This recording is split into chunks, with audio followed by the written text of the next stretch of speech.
Good evening, ladies and gentlemen. My name is James Crabtree. I am going to be your chairman for the next hour and 15 minutes. Thank you very much for coming out on a Friday evening to discuss the treacherous state of the global economy and relations between China and America. You join us at the school at the end of a two-day roundtable called the Asia in the World Economy Roundtable, which is hosted by the school and the Mastercard Center for Inclusive Growth. And so for the last day and a half, some of the members of the audience here have been sequestered in a room at the back talking about the future of the global economy. And now at the end of this, some of them have kindly agreed to come and talk about this in a more open forum. And for those of you who are coming in, I would just recommend this is a publication which we put out for the event. There are copies of it at the door. You can see some perspectives from some of our panelists, amongst other things. This evening we're going to focus perhaps on the top line that most people are worried about. The title for this evening includes the phrase, "The prospect of a new economic Cold War," a phrase that has been doing the rounds and was popularized in particular by former US Treasury Secretary Hank Paulson in a speech here in Singapore a couple of weeks ago, in which he talked about an economic iron curtain potentially descending around Asia. It's a peculiarly propitious time to do this because tomorrow evening in Argentina, Mr. Xi and Mr. Trump are apparently going to sit down for dinner and try and hash out some kind of deal. So we're going to be talking about whether some kind of deal is possible, if it is or if it isn't, what the outlook that is for US-China relations economically and potentially geopolitically, and then what will that mean for the world economy and particularly for this part of the world, including Singapore. So with that, I would ask you to give a round of applause for my panel, and I'll invite them up to the stage and introduce them. So thank you very much.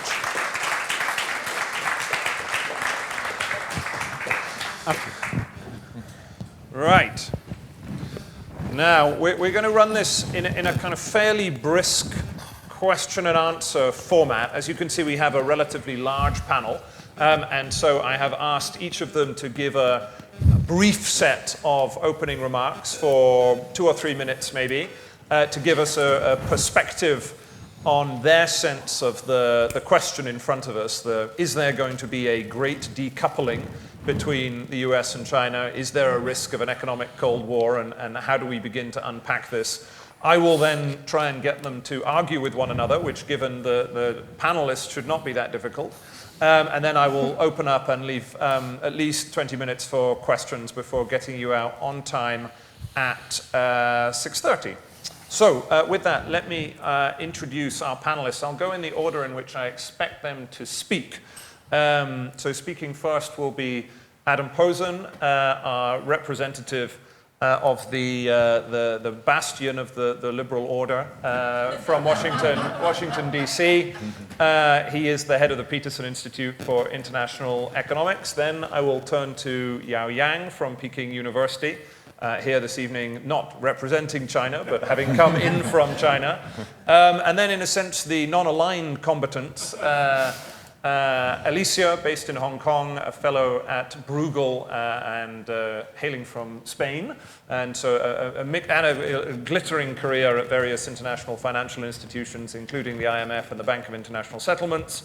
Alan, the European leader writer and longtime trade expert at the Financial Times.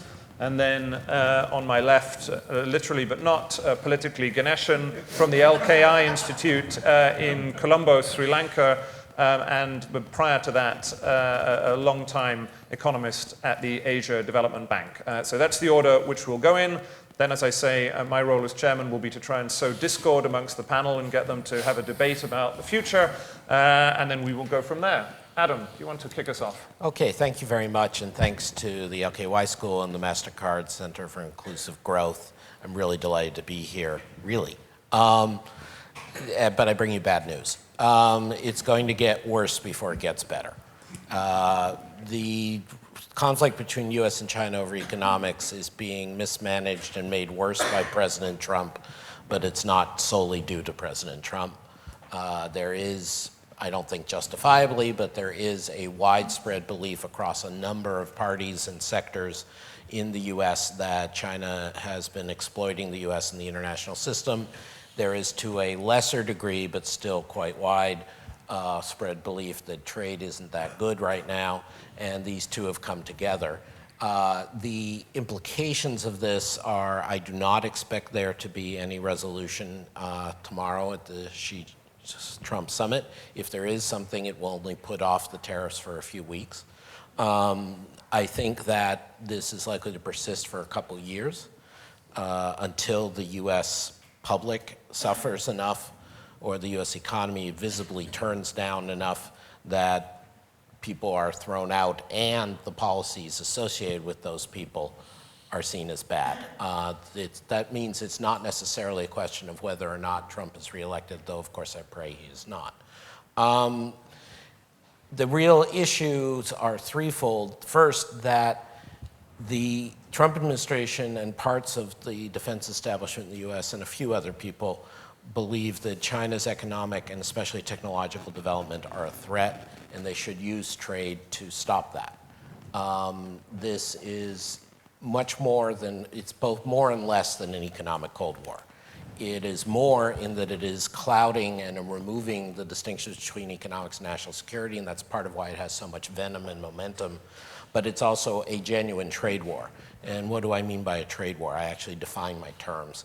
A trade war is when, instead of having sectoral disputes that you want to resolve, you try to have cross-cutting disputes that you want to escalate, and that when your goal is not to maintain the system, but to actually inflict harm on the other economy, and that's where we are. This is not good. The implications for Asia, particularly Southeast Asia, is not all bad. There is a potential, because of disruptions to investment and trade, that countries well poised, especially in Southeast Asia, may pick up investment or trade opportunities that are diverted from China and the US. But in general, this is going to make a world much less hospitable to investment, much less hospitable for developing countries to advance. It's going to exacerbate problems with productivity growth in both the US and China. And it's already showing up in foreign direct investment falling off a cliff on net into the US and in general declining around the world. And unfortunately, this is the implication. The one bright spot, I would say, is that the trading system may actually survive this better than some other aspects of the world economy, because frankly, trade can go on without the US or without the US being actively supportive of the WTO. It's much worse than if it was, but I think the trading system will actually survive. Right, well that was a suitably uplifting beginning to this debate. Yang, do you have any more optimistic thoughts from the Chinese side to offer us? Both good news and bad news. I think the good news is that we're not going to see decoupling of the two countries because the two countries are so interconnected, right? So if you look at China's trade surplus, more than 100% actually comes from one country, that's the United States. So definitely China has no intention to decouple with the United States. But if you look closely, you're going to find 40%, 44% or more than that of China's trade surplus with the US are actually created by American companies operating in China. Another 20% by other countries' companies operating in China. And then think about this company, Qualcomm, which was involved in the ZTE case.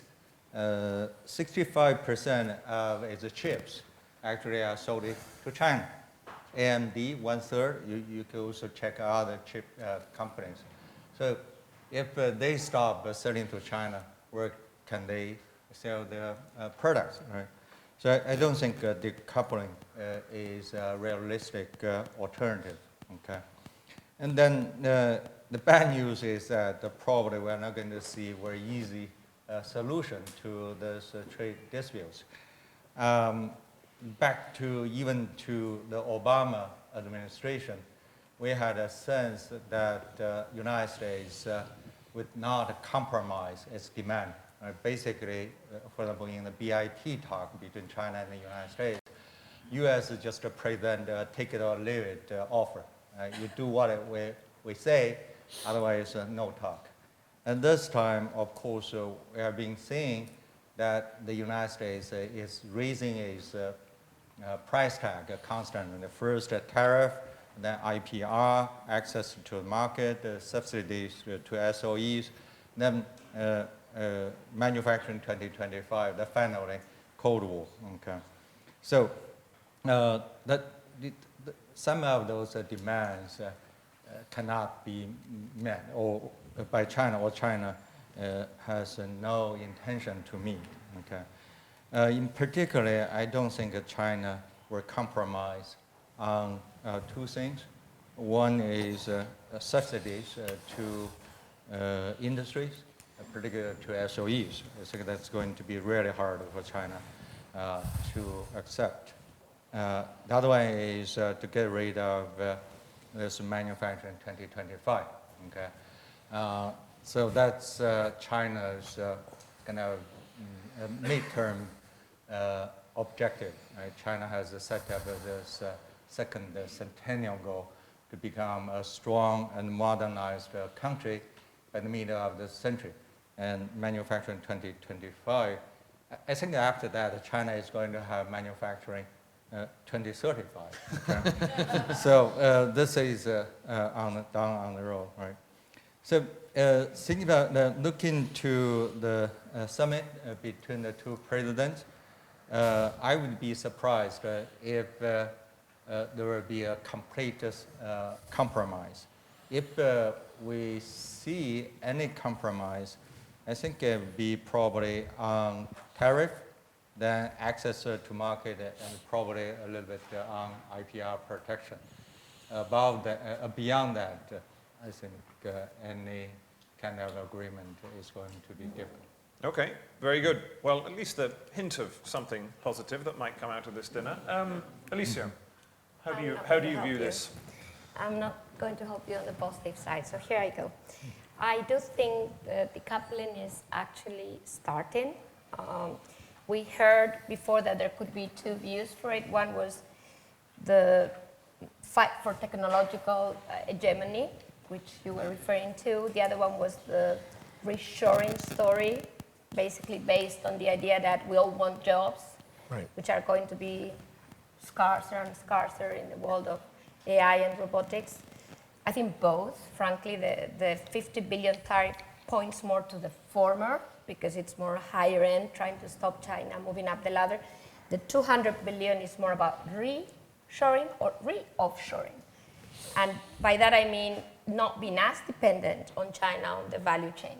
Why would you basically, as you were pointing out, have such a massive dependence on China, either for your exports of semiconductors or for your imports of processed electronics for your final goods. So basically, I just think that this is a model that the US is no longer ready to take.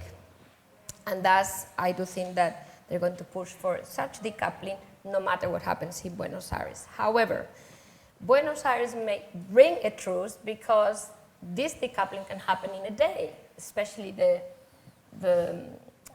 reshoring, re-offshoring. Think about why NAFTA was, or NAFTA 2 was basically agreed upon. Nobody expected it. I was in Mexico in August, and frankly, even then, the mood was very negative. Why? Because the US needs places to reshore, re-offshore its production.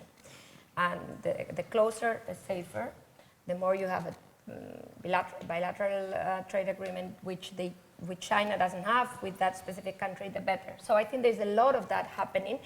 But for that to be successful, you need time. So this is the truce idea, that you need a truce, you need time to do this.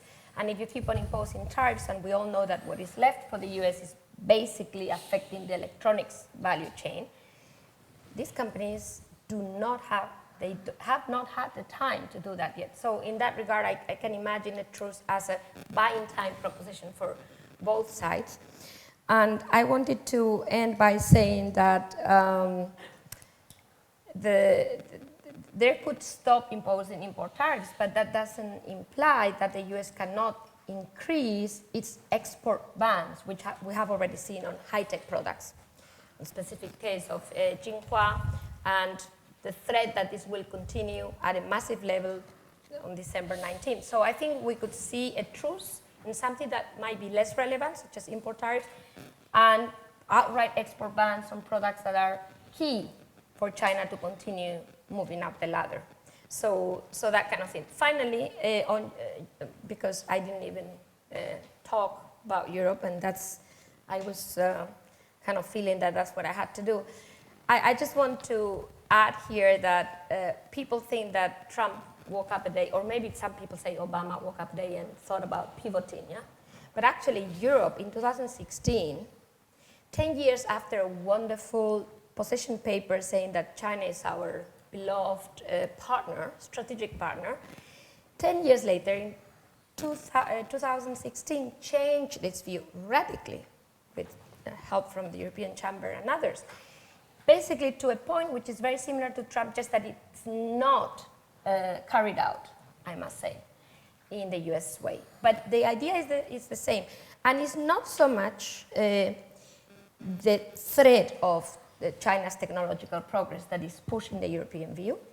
It's really about an economic model, state-driven economic model that creates distortions, not only in China, but given the size of European companies today, Fortune 500, as many Chinese companies as American, which creates distortions to the world because they're big enough to do so.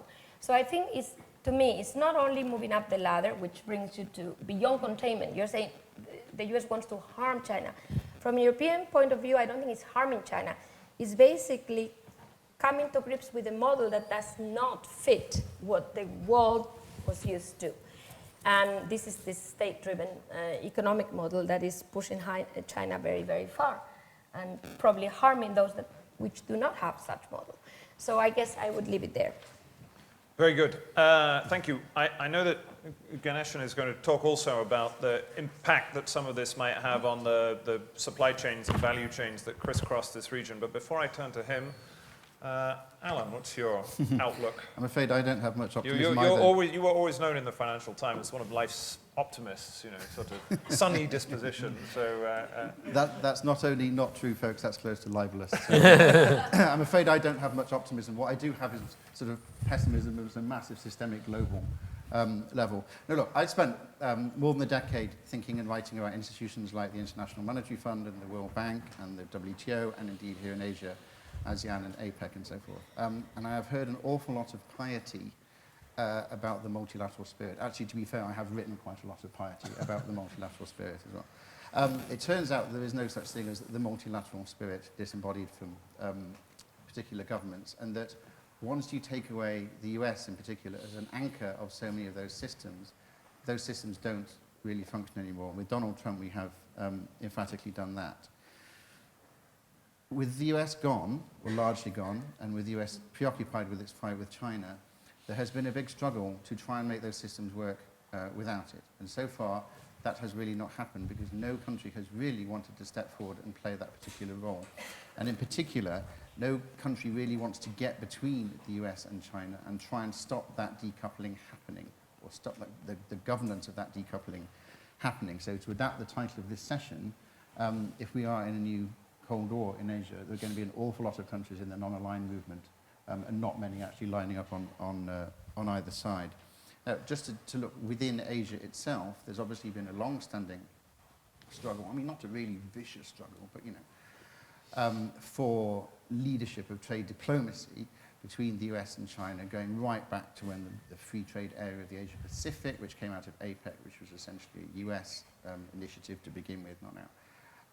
On the one side versus China was much keener on the various ASEAN Plus 3 formats, and then that's sort of transmuted and updated until today you have what was the Trans-Pacific Partnership, and then on the Chinese side, the Regional Comprehensive Economic Partnership.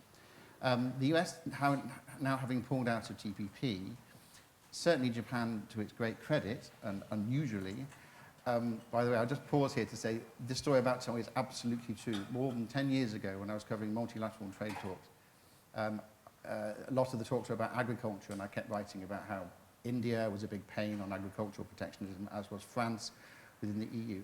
And the Japanese mission in Geneva called me in. I don't think I even asked the interview. They called me in and they said, you keep, they actually had the paper then, you keep writing that France and India are being really difficult about agricultural protectionism.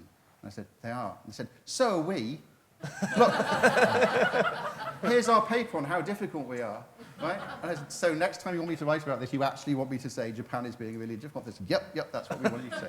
So, you know, the transmutation of Japan from that to the proactive trade policy you see now, reviving TPP and so on, is great, but Japan is not of a size that can really replace the US or indeed stand up to the US or stand up to China. And as for, just remaining within Asia, as for China replacing the US, you know, as a leader, as a hegemon within Asia, as ever, being an international leader, being a hegemon, particularly in trade, requires a degree of stability and strength and confidence at home.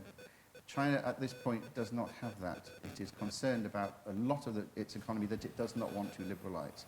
So the RCEP, which I mentioned before, is a very shallow deal. It's a very shallow deal because China does not want to liberalize itself. Thus, China cannot effectively replace the US or anyone else as a leader within Asia. So in the absence of that, Asia and the world trading system are essentially without leaders at the moment. Now, the one half optimistic thing I will say, and it sort of echoes a bit, I think, something Adam said, which is, it's not absolutely clear you do need a leader. It is not absolutely clear that the system cannot run on itself and that private sector rather than governments can continue to drive trade. However, that is a dangerous experiment, and it is one that we are now embarking on. Very good. Okay, final introductory remarks from Ganeshan. Thank you. So as Mr. Trump and President Xi are sitting down to dinner in Argentina, the bad news is very apparent, isn't it? The global trade war is occurring at a time when the ratio of trade to GDP growth in Asia is coming down. And that number is something like 1 or just above 1. It was about close to 2 before the global financial crisis. So trade is playing less of a role in Asia's growth than it did before this financial crisis. So that's the kind of context we have to see. Now that's the bad news. But there is a silver lining, particularly for smaller countries in Asia. The silver lining really comes from the opportunities in global value chains. And I've done a study with the Overseas Development Institute called Asia 2025, What's the Challenge for Middle-Income Countries, that's just out. And what this shows you is that you have 3 types of shifts that are happening in value chains. The first kind of a potential shift coming out of the trade war is that you have a kind of a flying geese model where bits of industry that was in China are moving to other labor-intensive locations in Asia. And the beneficiaries of those are India, Indonesia, Malaysia, and Vietnam in particular. And those are the textiles and garment bits, the shoes, bits of consumer electronic, bits of labor-intensive auto. So there are these things that are happening as we speak.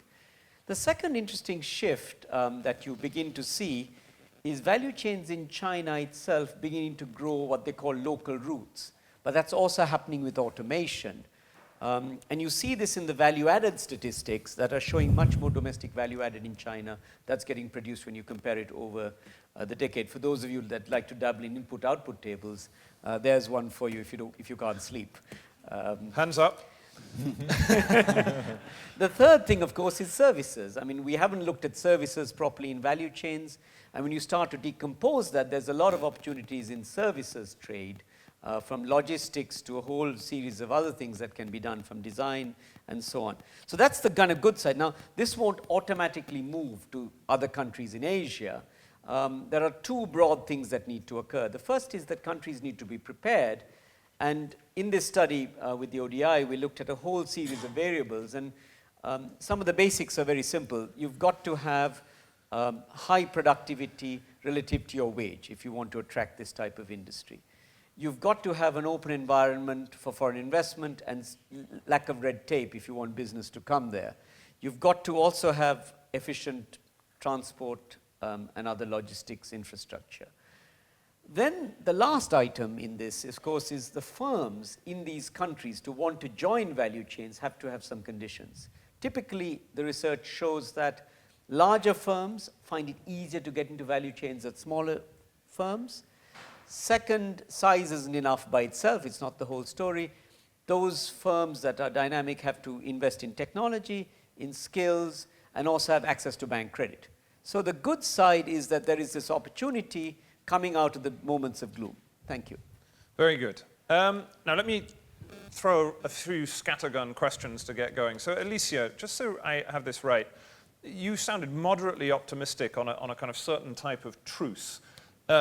If this is a decoupling or a divorce, it sounded a little bit like you were saying that, you know, they'd live in the same house for a while for the good of the children, that in a sense there'd be a decision to allow a kind of orderly decoupling.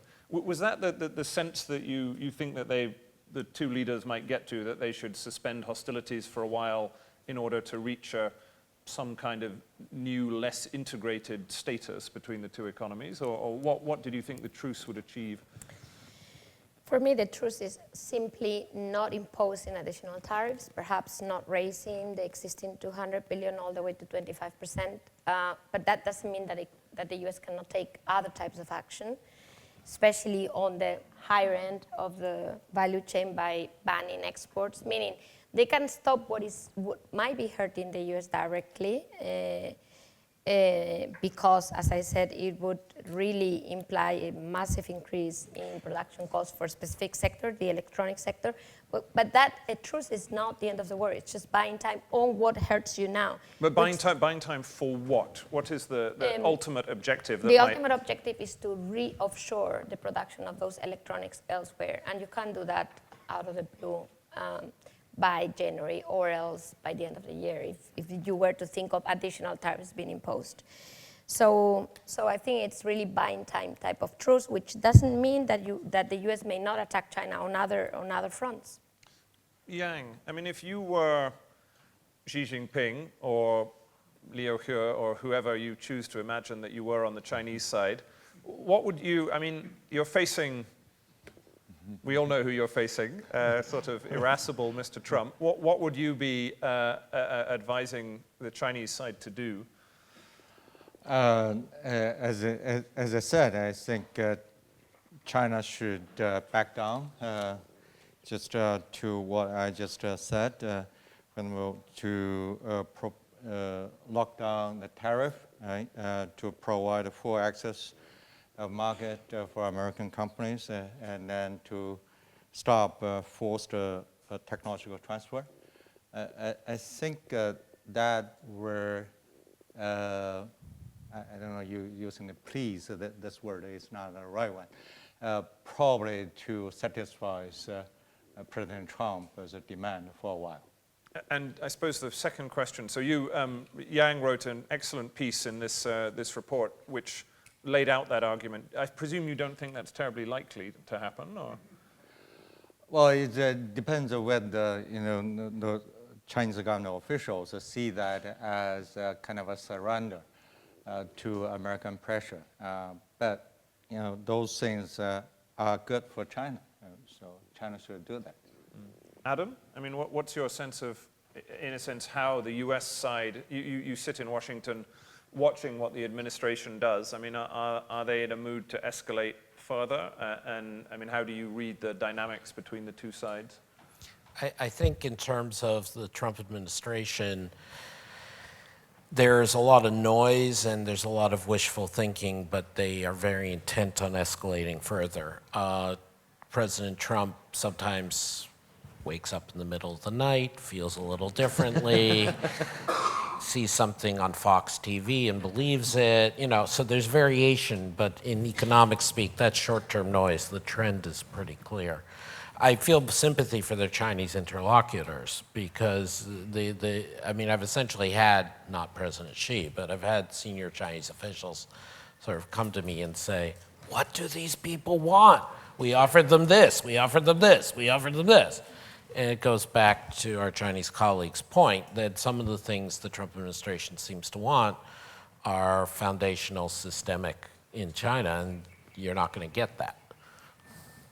Before I turn to Alan or Ganeshan, I mean, so you wrote a long piece in Foreign Affairs called the Post-American Economic World Order. I forget the headline, but in which you, I think, sort of suggested in a sense that the American negotiating strategy is for all of its other faults, sort of has a problem of coherence, that they have too many different demands, and so it's difficult to, difficult to decide what you actually want. I mean, is that a fair assessment of how the US is approaching this at the moment? No. So thank you for the plug. What I wrote really has nothing to do with that, but you should read it anyway. Every major country in every negotiation has multiple goals, and there's always a question of deciding what you can choose to focus on and what you can't, what you want to compromise and what you can't. Think about life in your normal life. Almost everything's a committee decision. Even if you end up in the same place with the people you're working with, you might be doing it for very different reasons. What's different now in the US is that the Trump administration is actually much more impervious to outside pressures than people realize. That traditionally, when you looked at the political economy of trade, colleagues of mine at Peterson Institute like Mac Dessler or Fred Bergston or Jeff Schott, you wrote about the idea that Congress was really supreme. And a lot of the things that were set up like fast track, were set up for Congress to be insulated away from the president, so the president and the bureaucracy could be somewhat liberalizing or somewhat rule-abiding. Alan may have a different view, but I mean, this was our understanding.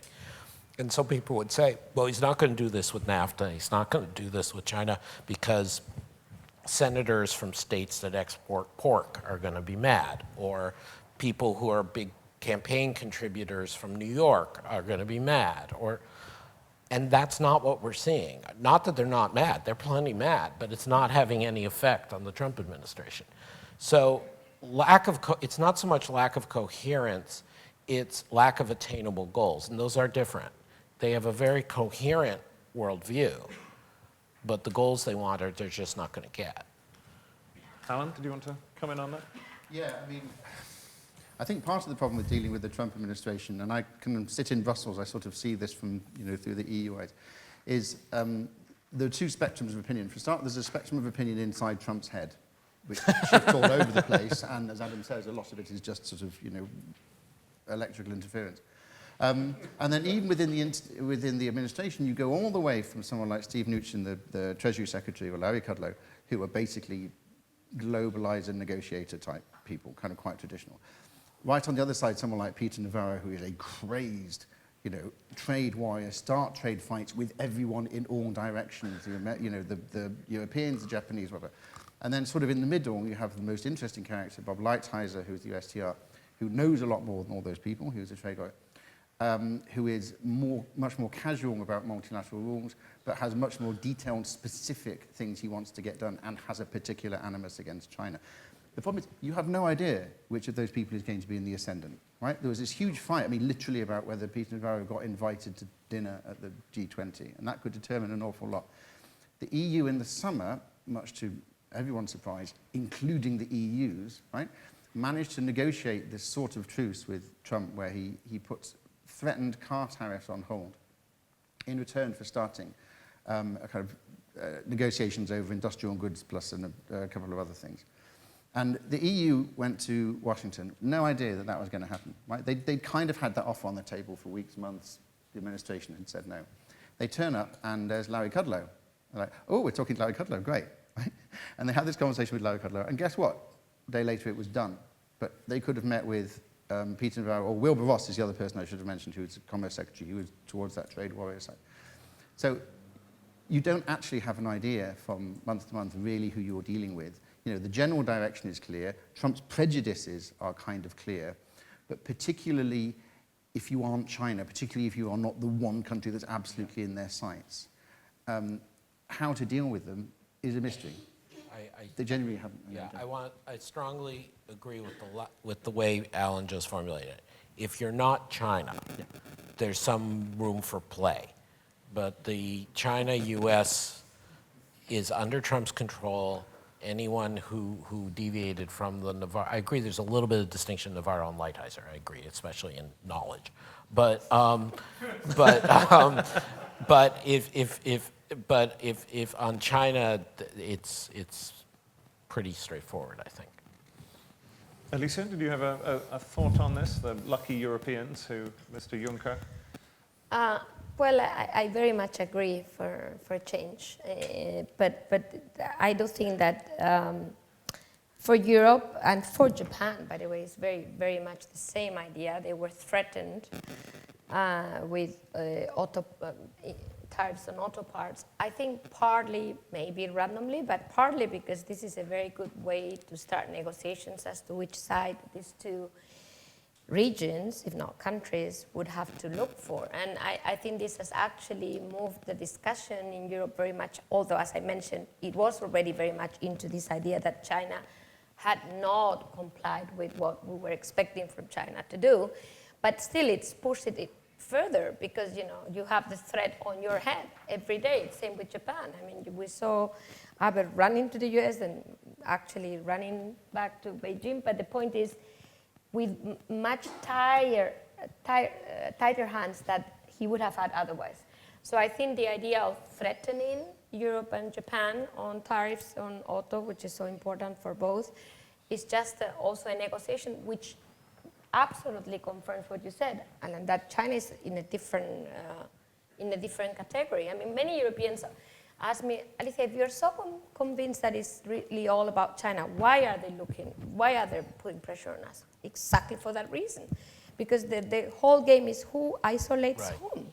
Right. And thus we are important, if not indirectly. That's why they put pressure on us. Not because we're important directly, I'm sorry to say, but this is how I see things. So indeed, China is a different ballgame here compared to Europe. Yeah. Can I say something on this? Yep. I mean, I agree that's true. What's funny about it is it's so incredibly counterproductive. It will be quite simple. Yeah. There is a coalition there already working, right? The EU, the US, and Japan, the trilateral initiative, trying to isolate China on the things that they all care about, like tech transfer and so on and so forth. It will be quite easy, actually, for the US to drop its aggression towards the EU and say, okay, fine, you're one of us, and then they would encircle China. But as it is, the EU just says, we can't rely on the US like that. We can't actually build a coalition with them because they're intermittently aggressive towards us and because they're so erratic. And this is one of the kind of great peculiarities of it, and this is the sense, I think, in which, yes, there is a clear policy towards China and there's a clear prejudice towards China, but the rest of the trade policy in the administration is slightly random and doesn't actually line up with that particularly. Unless you don't trust your allies. If you don't trust, you put pressure on them, which is not based on trust but on fear. So the only way to understand that is that Trump from the very beginning didn't really trust its allies. And that's why this is a different way to negotiate. Yeah, put you down, and then you come to me. Ganeshan, I wondered if you wanted to come in on this. I mean, partially as we've heard about Japan and Europe, but not South Asia, India. In a sense, how do you think, do you agree with Alan that the non-aligned countries are just going to keep their heads down and hope that nobody comes looking for them in this period? Well, I mean, say nothing for fear of attracting the attention. Well, the old adage of, when the elephants dance, the grass gets trampled, I think is very much in the room. But we have India, of course, that I think have fired some shots in the trade war by raising some tariffs with the US. So that has kind of already begun in terms of the sub-region. But Indian growth is going quite fast. 7% is what people think will be next year, and could well be a beneficiary from this restructuring of value chains. I think for smaller countries and for South Asia, it's really making this case for the rules-based order. We've got to argue that this sort of issue should come within the WTO framework. Whether the US will go there or not is a different issue. But we have to keep arguing for that, and I think we have to try to keep pushing for regional initiatives that keep openness going, because while all of this stuff is happening somewhere else, it's important that within sub-regions we have integration that goes on. And of course, you always have to prepare for a rainy day, and you have to have some sort of defensive strategies that will deal with some of the effects of this trade war. So in smaller countries, there's an exchange rate issue that's going on. Capital flows are complicating this picture. One has to look at the extent to which you want to keep your currency market-based and able to defend it. You have to look at defensive approaches just in case Trump decides to take a look at South Asia or figure it out where it is on the map and things of that type. Do you think that's likely? Gosh, I think I think hopefully he doesn't have a map with South Asia in it. That's my hope. So the officials should take it away from him. I mean, Yang, you talked about what you thought China ought to do under an ideal world. I mean, what room for maneuver does China have in terms of trying to kind of build common cause with other participants in this system? I mean, whether or not you believe what Mr. Xi said at Davos 2 years ago, that China is now the guardian of the rules-based system. I mean, how successful can China be in trying to split apart the America's former friends, as it were? Well, the Chinese are always pragmatic, right? So you have to look at how Chinese behave, not to how they speak. I think that's very important, right? But in terms of the discussion here, I really don't think there will be kind of a grand coalition against China or to circle China. Look, Japan and China's relations have been very much improved over the last half year. I think probably because of the pressure Japan has received from the United States. So Japan wants to have an alternative, and China too, right? On the other hand, I don't think Europe will fully join in the American cause against China. Think about probably the only influential country in Europe is just Germany. Germany has a huge economic interest in China, right? And look at those three big car makers. More than 30% of the car sales are in China. 40% of the profits are from China. So I really don't think they are going to join. Probably, as Ghanshyam just said, something is going to happen only through WTO, and China has to prepare for that.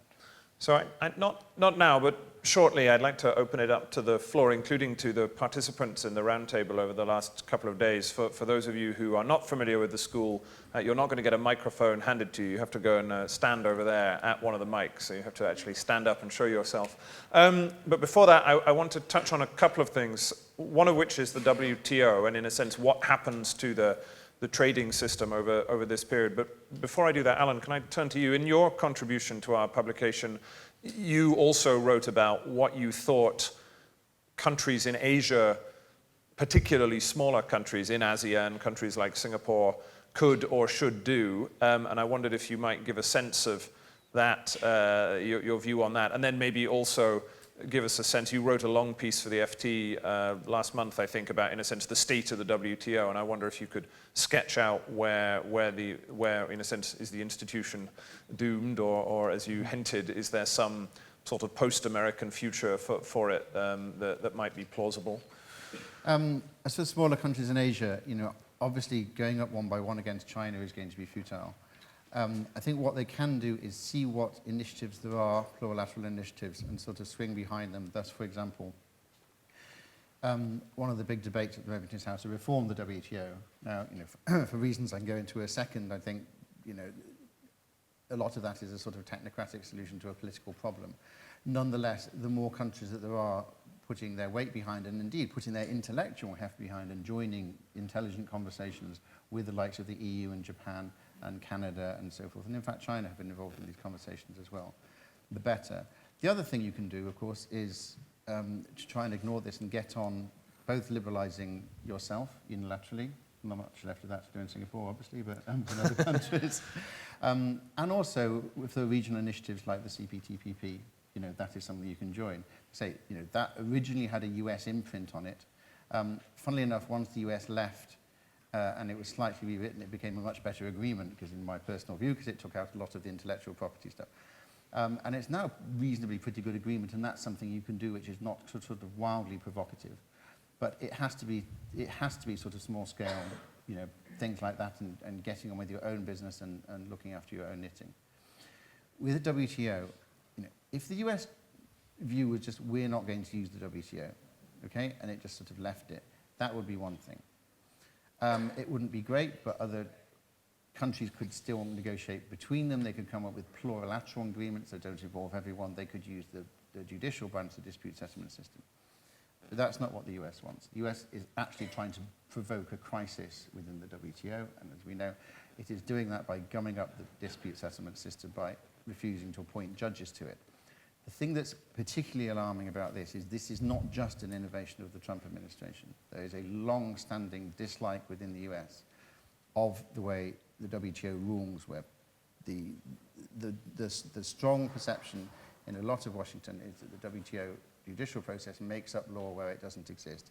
It is notable that one of the intellectual drivers of this particular part of the Trump administration criticism of the WTO was actually the general counsel of the USTR under Obama, Tim Rife, right? Lovely guy, very smart guy, lifelong Democrat, but somebody who has imbibed this view that there's something fundamentally wrong with this part of the WTO. Now, people have come up with clever wheezes about how you could bypass this. You could try and use majority voting to override, American concerns. You could try and use a system that sort of bypasses the US. The problem is with that, as I said before, that's a technocratic solution to a political problem. If the Americans think you are trying to continue to use the WTO with all its flaws to bypass them, they are likely to become even more difficult. And so if that really is the case, then it is probably better for countries to try and resolve things themselves outside the whole system. The WTO fundamentally cannot function if the Americans are trying to stop it. And what is the objective of provoking that crisis is what? To rewrite the rules in a way that is more amenable to US interests, or to break the administration and sort of cast it aside? So this is another thing where you have the spectrum of opinion within the administration. There are people who would just like to destroy it, right? And there's a strong strain of belief within the Trump administration, not just in trade, by the way, the sort of John Bolton view that all international institutions that constrain America should be destroyed. WTO, by the way, is one of very few multilateral institutions by which the US actually allows itself to be bound and changes its rules. It's actually very unusual. So there's that very destructive view. There's the Bob Lighthizer view, which is honed from decades of representing the steel industry, which is actually quite specific, and it's specifically about the WTO and the way it rules on anti-dumping and other ways of protecting yourself from low-cost imports. And he would be not delighted, but he would be happy, reasonably happy, I think, with some fundamental reform, but of that particular part of it. If you essentially took away the ability of the WTO to stop the US imposing whatever emergency blocks on imports you wanted, that would largely satisfy. But the other bit, which is sort of between those, I guess, and this is the bit with which I personally have sympathy, and lots of people have sympathy. The WTO has done a reasonable job of constraining China and Chinese actions insofar as its rules actually exist in that area. Right? China has a reasonable record of complying with rulings against it. It initially regarded litigation as sort of, war by other means, and now it actually understands that it's a way of, it's a sort of form of structured negotiation. However, huge swathes of what China does are not covered by WTO rules. Right? The assumption when China joined in 2001 was that China was on an irrevocable glide path to being a market economy, and that's why the fact that China hasn't done that and has used more and more complex forms of intervention, and those are not covered by WTO. So what the US wants, and the US is not alone in this, this is the interesting thing, the EU would agree, Japan would agree, most countries would agree, is a substantial number of new rules or expansion of rules to cover the kind of subsidies and the kind of interventions, the multifaceted interventions that China does. So what the US wants is, depends who you ask within the US, and some of them are much easier to deliver than others. Very good. Let me take a sort of final thought each from Alicia and Adam before I turn it over. And again, I look at our participants in the roundtable if you want to ask a question to begin. But Alicia, your thoughts? Maybe to add on this idea of destroying the WTO from the European perspective, of course, we've been using this flag for so long and trying to bring others along. But I would just have to say that in case these were the final outcome, rather than getting more stuff such as subsidies, etc., within the WTO framework, Europe does have, and I think this is very interesting because it might be different from other parts of the world, two sets of policies that Europe could use if it were to reform the treaty, though, or at least treat it more more in a more encompassing way, which is competition policy and state aid, which is only applied within the European single market yet. But these are perfect policies to deal with things that the WTO can't deal with yet. So in that regard, if Europe were to really wake up to this reality that it's basically alone, and the US is moving out and there's nothing else to discuss, Europe could rethink these two policies to deal with China beyond what it has done so far.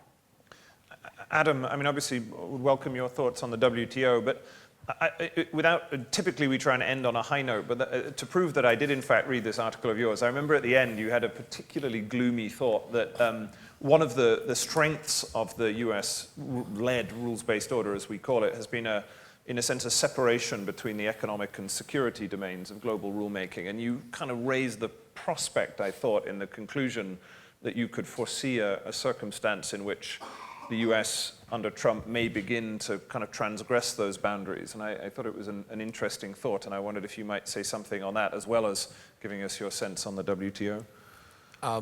Thank you. Thank you for actually reading the article.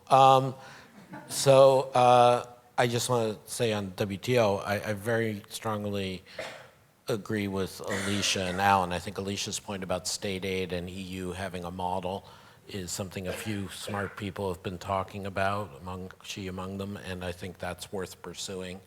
I also think Alan's picture of what the U.S. general resentment of international organizations that bind it, and the WTO being an exceptional one in that the U.S. has allowed itself to be bound, is worth pointing out.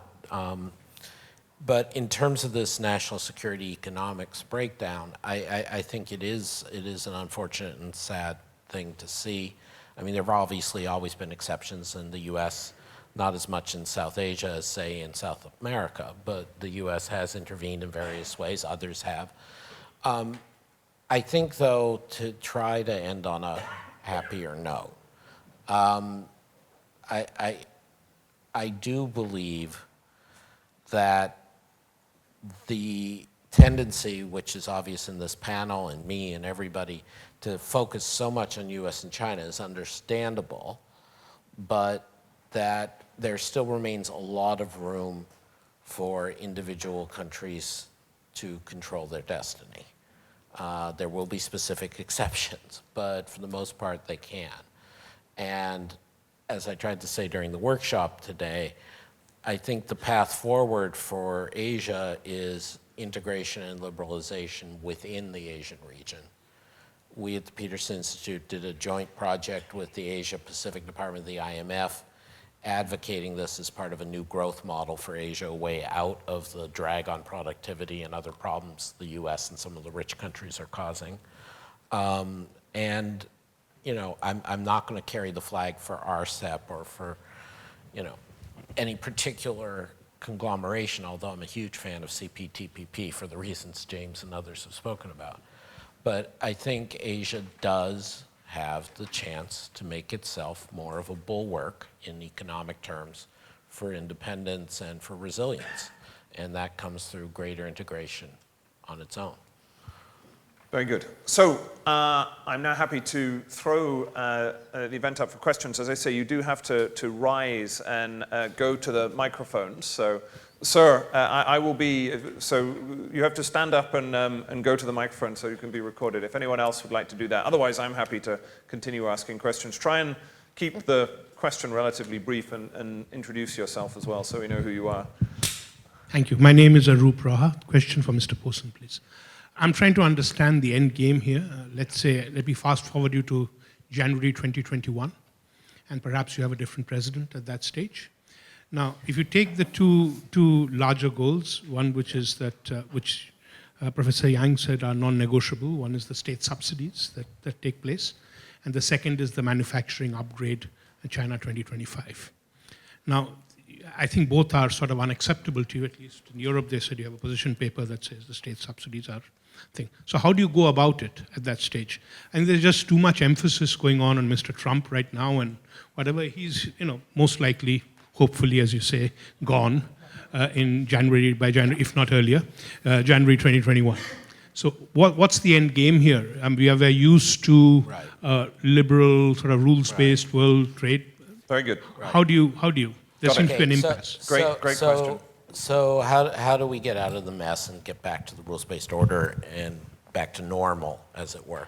I think there's a number of paths. I think the least likely but most appealing is everybody listens to me and then they stop doing stupid things. Putting a little more meat on that, I think this stuff about state subsidies from China is actually misplaced. I think it's just a waste of Chinese capital, and it doesn't really harm anyone else that much. If China wants to give the world cheap steel, I don't really care. This is a failed economic model. It failed for France, it failed for Japan, it failed for South Korea, it'll fail for China. If they want to keep doing that, it's a waste of Chinese people's money. But the IPR, I think is real. There's genuine pressure to transfer technology, and there's genuine intellectual property theft, but it's actually not that big a deal. Most of this isn't 1950 whatever, and somebody comes in with a little camera and takes a picture of the plan for the H-bomb, and then suddenly Russia has the H-bomb. That's not how the world works for technology. It's systems, it's adaptation. We had the Mastercard Center for Inclusive Growth people talking about the idea of these agglomerations and networks and transfer of tacit knowledge, and this is another way of saying that. So anyway, the nice thing would be everyone listens to me and the US realizes that this is just stupid and What would you say goes the about odds its are, business. Adam? The odds are 1 in 22,500,008, All right, but sorry, I had to put that out there. I'm sorry, but I had to put that out. More realistically, what happens? I'd say you got 3 or 4 paths to getting back to something sane by 2021, roughly. First, most obvious is the trade war causes visible dislocation and pain in the US in a much faster rate and a much more visible way than I expect. And it just blows up. And people realize, oh my God, I know people are losing their jobs. I'm paying 20% more for bacon. I didn't know I was eating soybeans and everything I'm eating, but everything I'm eating costs more now. And the Fed had to raise rates and we have a recession, and it's trade, bad. Okay, I put a shot at that, 1 in 20, 5%. Second is that it takes a little while longer. It's not as visibly linked to trade, but the US economy goes into recession and Trump gets blamed, and so everything that's associated with Trump economic policies is seen as a bad package. And so the trade stuff gets backed off of just because it's part of the bad package. This I put at a 1 in 4 chance, mostly because I don't think the US will come into recession that soon. Also, I think some Democrats are not going to be willing to say that trade is part of the problem, or rather anti-trade is part of the problem. That's 1 in 4. The third is that, and this is what I think is most likely, is that for all the reasons everyone here has discussed, you don't really affect any change. You end up creating this tariff war, this Cold War, whatever you want to call it, and you go back and forth, and everybody's worse off, but nothing really changes. And people get frustrated. And over time, that, with various other small factors, leads to people realizing they don't want to keep doing this. Now, that, I think, is very likely in the first stage, that we do this for 2 or 3 years and nothing happens in China as a result in terms of deliverables for the US. But that's not for sure. Now, to be honest, there are 2 much worse scenarios. Worst scenario number 1 is that you get a Democrat getting rid of Trump, and that's better for human rights and better for our allies and better for a lot of things, but no better on trade. As again, a number of people here have said, Alan made some very good points, there's been a lot of resentment on trade and on China from Democrats. And so, in a sense, that's the worst possible scenario, is you get rid of Trump, a bunch of other stuff turns around, but the anti-China trade stuff continues. And then, of course, the worst scenario is the nightmare scenario, that this spills over into actual more military conflict. I thought you were going to say Trump got re-elected. No, no. My brain refuses to go there. I can imagine military conflict, but imagining Trump getting reelected just blows my mind. Before I go back to the audience, Yang or Ganeshan, did you want to sort of talk at that at any point? I mean, particularly the notion of, you mentioned China 2025, China 2035, the kind of unilateral measures you're talking about do not cover that area, Yang, and the deeper technological modernization issues that are driving some of this problem. I think in the long run, there is a competition, right, between China and the United States. There's no doubt about it. And because of that, within China is quite conscious that we have to upgrade our technology and prepare for the worst. So that's not going to be stopped. That's why I don't believe that China will compromise on that. Adam said, subsidizing those industries is not going to work. But over the last 70 years, China has done a pretty good job on subsidizing industries, some key industries, and making them work, okay? So people are always framed by their experience, right? If they succeeded in the past, then they expect they're going to continue their success in the future. So that's why I really don't believe that we are going to have a solution on that. If, as Adam said, this is China, and the fundamental difference probably is this competition. Can I just add to that? I mean, the other thing that's below the radar is really this competition between the US and China with the trade war in the background that's feeding into a naval arms race. And we see this particularly in South Asia and in the Indian Ocean, where we have port visits, places like Sri Lanka and other countries in the region, from both Chinese and American warships are coming much more regularly than before, and there's very much a tit-for-tat competition. In fact, in Sri Lanka, we are competing to get a Chinese ship or a US ship as a gift, and so they're giving us weapons as well. So that's another aspect of this. And the other fallout of this competition, of course, is the BRI. Just as the US is sort of retreating a little bit with the strategic pivot and things of that type on the back burner, the BRI has ratcheted up, and there's a lot more resources coming to South Asian countries from this. Partly also with the AIIB being seen as a new generation of development bank. And then implicit in all of this is really something that I see, particularly from South Asian context, is this rivalry between the Washington consensus model and the Beijing consensus model. And the China model, while Adam says has a failure element, is being touted as the great white hope against the Washington consensus in many of the developing countries. So it's very interesting, the different dimensions that are falling out from this competition. Very good. I'd like to take at least a couple of points. So I know that we had one of our participants in the roundtable who wanted to say something. So if you would mind introducing yourselves for the rest of the audience. And then if any of the rest of you want to say something, go up to the microphones. Yeah, Guntram Wolf from Bruegel. So I very much agree with the point that subsidized steel, dumping subsidized steel on European and American consumers is actually quite good for those consumers. It's bad for a few steel workers, but these steel workers might have lost the job anyway at some stage, so sooner rather than later. So I would probably agree that fighting dumping isn't really the issue.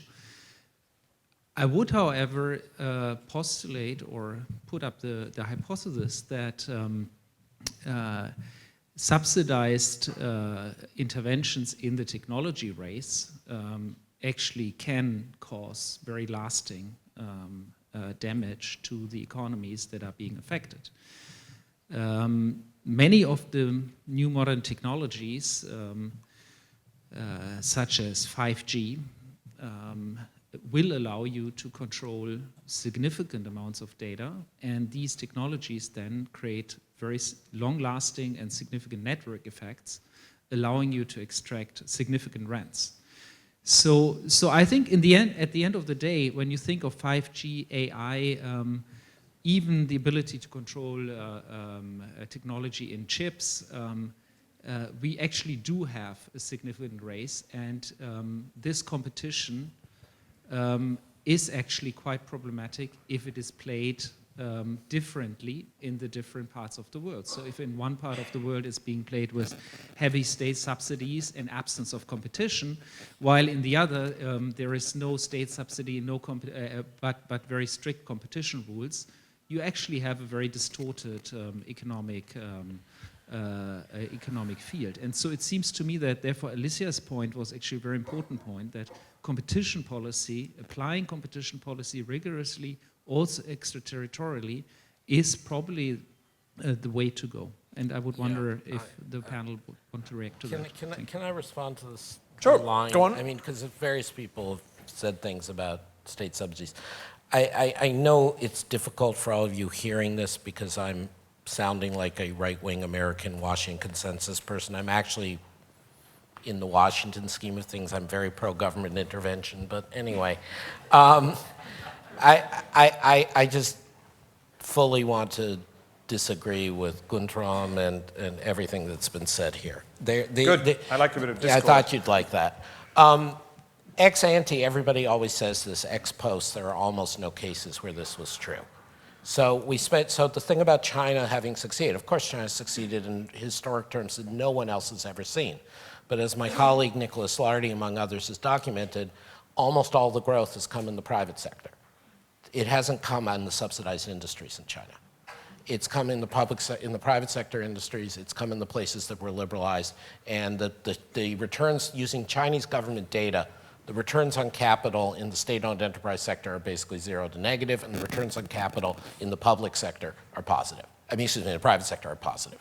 So the source of China succeeded because it was moving away from state subsidies. And the fact that President Xi is moving them back to state subsidies is going to hurt China. It's not going to hurt the US. And similarly, this thing about AI and this, there's always been, in various forms, going back to Alexander Hamilton's report on manufacturers in the 18th century and others, right up through Helpman and Krugman's stuff on strategic trade in the late 80s. There's always been this set of theories that if you have an industry with rents and you subsidize it, you can get ahead and set the standard. And this is when I refer to Japan and Korea and so on. So there was this whole thing, there was this thing called Sematech that the US did to subsidize because it was so important that we didn't lose semiconductor race to the Japanese, and the Japanese were subsidizing. Well, it turns out it's this many years later, and the US has some semiconductor things they do well and some things they don't. And Japan has a few semiconductor things they do well and most things they don't. And Taiwan, of all places, has been doing it. But they're now losing ground despite throwing subsidy after subsidy after subsidy at this. You cannot come up with these things. And meanwhile, they have costs. These things, come up with examples of these marvelous subsidies to work out and get you network externalities and get you rents. And they have costs. And so, as was mentioned, I think by Alicia and others, in the US right now, or Alan's point about intellectual property and trade, in the US right now, we've got problems because Facebook and Google and Microsoft have too much monopoly power. And that's not because they had government subsidies. It's because once they're big, they're able to exert other problems. So competition policy, yes, but the subsidy stuff, just Alan, can you sort of chart a middle way in this debate about whether, in a sense, I mean, I suppose what we're asking here is, are these problems of state subsidy in China a sort of legitimation of does it make it right, as it were? What's your sense? I mean, I think there's an issue of exactly how the subsidy is done, and now it gets into phenomenally complicated things. You can subsidize things that are not SOEs. You can use directed lending and all sorts of regulations. But that's not what we're talking about here. And so forth. But if you're talking about reforming the WTO, you are actually talking about that, because you are talking about a much more sophisticated set of... Well, no, but even if it's more... All right, sorry, so let me be clear. If it's directed to particular companies or industries, then it will fail. If it is directed towards education and infrastructure, then it will not fail. So whatever the WTO, in my view, and I think the evidence supports this, otherwise I wouldn't have this view, whatever games the WTO wants to play in this thing, that China has gotten more sophisticated. Again, it's backfiring. China's use of administrative credit measures as its form of stimulus over the last 10 years, as opposed to doing straight up public works or straight up monetary expansion, has actually been incredibly wasteful for China, caused financial instability, caused waste of capital. There's nothing sophisticated about it. It's only sophisticated in the Lighthizer sense that it gets around certain rules. It's still stupid. Let's go, let's give Alan his say on this. Let's not get too detailed at 6:25 on a Friday evening. But I mean, where do you come down between the two of them? Well, between those, I think the implication of Adam's view, if you take it far enough, is there should be no subsidies rules in the WTO. Is that correct? I wouldn't mind if there weren't, you know. Okay. Which is, you know, an arguable thesis, but one that's completely out of, you know, historical practice. And I think if you try doing that within WTO, then it will destroy the credibility of the entire institution. I think it is. I know exactly what you mean. Most subsidy money is wasted, and certainly I'm absolutely happy for Europe to take cheap steel if it's something like that, you know. But I think it's not always possible to extrapolate from the past into the future, because as technology becomes more and more sophisticated, I think it is quite possible you might get the kind of effects that Gunter mentioned. That's why. So I think it is certainly worth looking at the subsidies rules, at the very least tightening them up until they are until there is some consistency and different industries are treated similarly depending on the kind of intervention that's done. Right. Well, taking inspiration to try and not be like the Trump negotiating team, we're going to be well organized and disciplined here. And so we do want to end precisely at 6:30. I don't see anyone else standing up to want to ask a question. So what I want to do is ask each of my... Oh, did you want to... Okay. Okay. This is very unconventional, but go on. Go ahead. Oh, you've got a hand mic here. There we are. You're forcing a response. Thanks. Hi. My question is, to what extent is financial interdependency with China factored into the thinking of the US administration and its tactics? I've got a couple of things in mind here. One is the US deficit, which requires an alternative investors to fund new borrowing and to refinance the existing borrowings from China. So is the US debt rollover a weapon in China's hands, and does this factor into the administration's thinking? And the other aspect is that China is liberalizing aggressively its capital markets and tries to attract both portfolio and direct investment into China. All of this increases the interconnectedness between China and US asset managers and banks. So to what extent does this matter in the debate? Good. What I'm going to ask is, so we're going to go down the panel and have a kind of final thought from everyone for, we've only got about 3 minutes left, about 45 seconds. So if you want to pick up the specifics of that final question, or if you don't, give us a kind of final thought of where you think we're heading, and I'll go to Ganeshan first. So the bad news is the decline in trade-led growth seems a real prospect because of this trade war. The silver lining is that countries that gear up can benefit, and firms that gear up can benefit. And I think that's where Asian countries have to look with a better regional rules-based system and regional institutions. And so that's my basic take. Yang? Well, I want to go back to the point about subsidies to innovation. I think every country does this. Even in the US, it does it. Think about the Tesla. Tesla gets a huge amount of subsidies from the federal government. Of course, there is kind of a purpose for combat global warming, but we can always paint a good color on your project. That's fine. But so I don't think this is unique to China. I think ultimately, in the end, it's going to benefit the whole humankind, because we are going to accelerate technological progress. Very good. Alan, and I don't know if you want to Yeah, take this, I mean, in a sense, our debate is the great decoupling. Certainly on the first part of that, no, absolutely not. The threat to offload treasuries en masse is not a credible threat whatsoever. China will suffer massive capital losses. I mean, to actually sell them to the point where prices actually fall, and there are no other buyer comes in, China will suffer massive capital losses. In fact, that rather neatly illustrates the wider point, which is that this is not a zero-sum game. No one will win from this. You know, it's possible that some of the peripheral countries that get some supply chains will win. But fundamentally, it is, no matter what Trump thinks, it is not a zero-sum game. And you cannot win it. You cannot win a trade war. And that's actually a very good, that's actually a very good example of it from a slightly different sphere. No, it wouldn't work. It would be a really bad idea. Alicia? Yeah, on the financial linkages, you were arguing that they're increasing because China is opening up. I mean, so far, that opening up is very limited. What we've seen in terms of joint ventures is basically all European alliance, AXA, I mean, and it's very, very limited. I don't think you're going to see a massive increase. So it's about 2.5 percentage points of total fixed income, total equity markets in China in the hands of foreigners. It's very, very limited, more than Japan, 4 times more than Japan. However, China is indeed a net creditor, yeah? And the US is a net debtor, about $8 trillion US dollar net external creditor. So I'm saying that this openness that we're seeing will, to me, is going to be very targeted to those that could become allies. I doubt they will, responding to Young. I think we're all on the same boat, but still, you know, it's nice, it's appealing. People call you and you come and you can have some profits, but that's all it is. I don't think it's really a massive financial recoupling, if there were ever one, which actually there wasn't in China's direction. I don't think we'll see that anytime soon. Yeah. Now, Adam, there might only be a 1 in 22 million chance that the US administration will listen to you, but you know, you've got a captive audience here, so what's your final thought? Go forth and liberalize. Go forth and integrate in Asia. Don't put yourself in a vulnerable position. I hated the fact that after the Asian crisis of 97, 98, countries chose to self-insure, but unfortunately, if the US is behaving badly, you have to worry more about self-insuring. And recognize, this is the place where I agree with Jan, that technological progress is ultimately what we got to hope for, whether it's to do with global warming or to do with productivity growth.